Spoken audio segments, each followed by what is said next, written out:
I'm out for a little adventure and I'm going to record the sounds of sea lions. And since I'm the type who is not focused on one topic at a time, we'll add into the mix a couple of other things, some images of this beautiful place after the snowstorm. So you will hear the mating calls or whatever.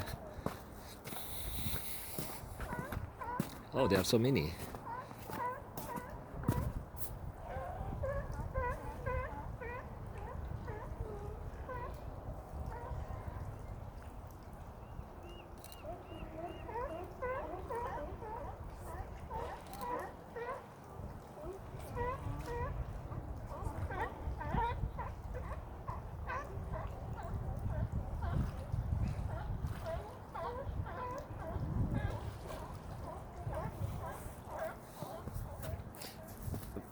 The eagle is up there. A bunch of them are in the water. Someone said that these are California sea lions or something. Some of them, there are two species hanging around together, the same group. I'm going to talk about people deprived of love. And I talked in the past about why people don't have the chance to live a life full of love. And it starts with their childhood age years.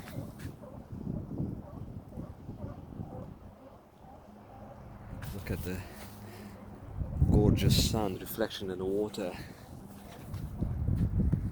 Wow, it's another beautiful day.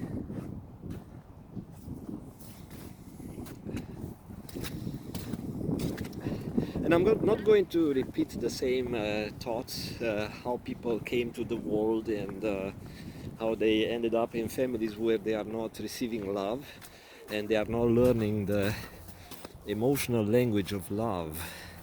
As I'm repeating the same idea. Love is like a language. You learn it, you feel it, you learn how to harness it from somewhere. And in this video I'm not going to touch the spiritual side. It's more of a video for those who are not God believers, not atheists, but people who are agnostic.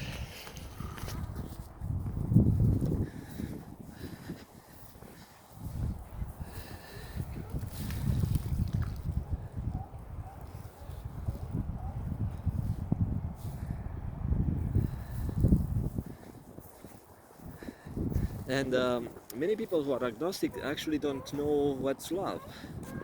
They know they search for love, but they don't know what it is. So if you don't know what it is, how do you know what you're looking for? It's like you're hungry and you go to the store and you buy lots of stuff, hoping that it will help you with your hunger.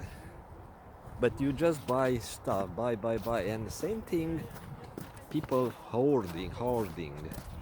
That's it's a topic that I touched that in the past. And what's how hoarding? I don't know English, man. I don't know, but you know, hoarding. People storing stuff in search for an emotion, hoping that sometimes they would use it.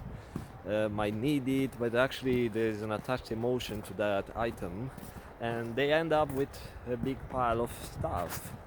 And probably even the science tell you that these people have an emotional problem, but the science don't tell you that these people are lacking of love, because the science doesn't tell you what's love. The science wants to measure your hormones, your body system, biological systems. They want to convert love into numbers, and something measurable, which is very stupid.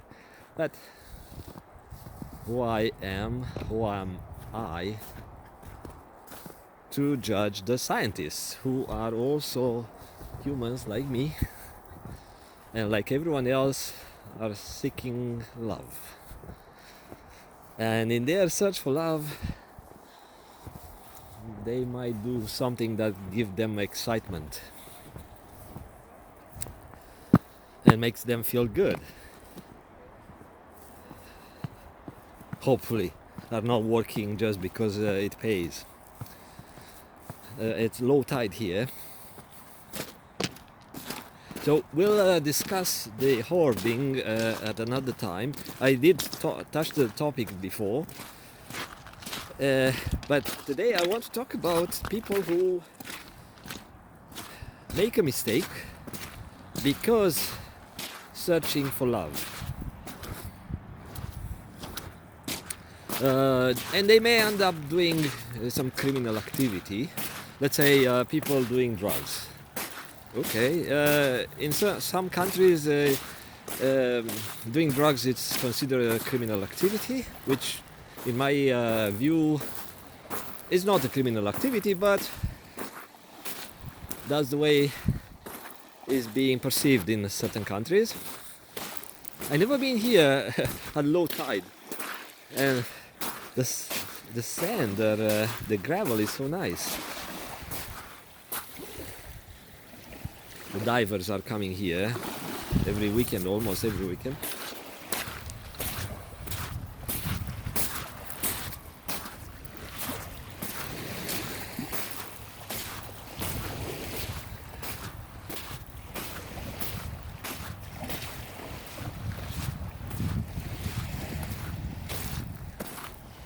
So people seeking love, some of those, end up doing drugs. Let's say I am just picking up something. Other people steal, not because of the need to feed their family or body, but many times because of the emotions they get. So I'm not talking about someone who is really, really hungry and sees someone who has a bit of food or some money, and this person is in a survival mode and go grab the purse, take the money and buy some food. I'm talking about professional thieves, those who are stealing for the thrill. So people get caught and they end up in the jail. And guess what? In the jail, they will never receive love. So they do something searching for love, and they end up doing something that hurt other people. The religious people call that a sin. A sinner generally is lacking of love. That's my view.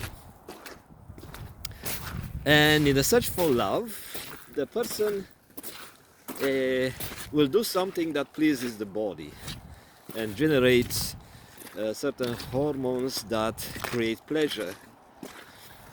And so the person ends up in a jail where it does not receive love. And the person is deprived of anything that the person used to have prior to getting to the jail. Items that, or beings that provided the person love. The person is deprived of friends, family. So instead of helping this person to learn to avoid what actually was missing that led the person to commit a crime, the person is punished even more. So the person is punished already by living a loveless life, let's say a life lacking of love. And now end up in the jail, but it's all about fear, hate, all about punishment. There is no love in the jail. Even what they do, the inmates to each other, the sex acts, that's not love. Is just some people pleasing themselves, which is a sinful act by definition, but that's the way people deal with their body urges.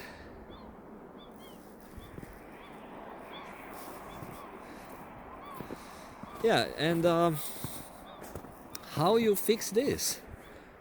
Because people are craving for love while enjoying freedom, and craving love even more. And how you expect people coming out of jail, getting back into freedom, how you expect them to get better or maybe integrate to the society? That's a dream. That's a kind of an idea. But these people will always suffer because they lost even they had a little bit of a love language skill, emotional language skill. They lost it while in the jail. And in the jail they learn, or they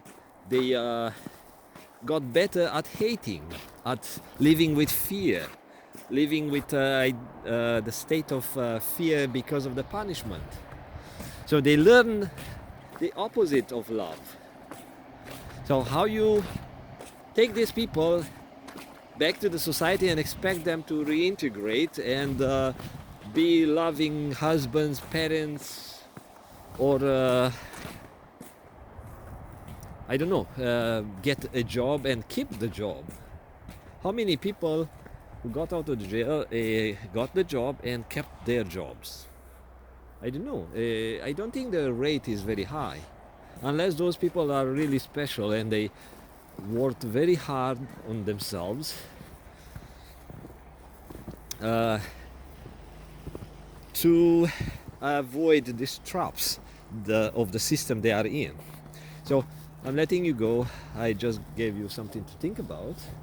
I have the answers for some of these problems, but I'm just encouraging people asking questions.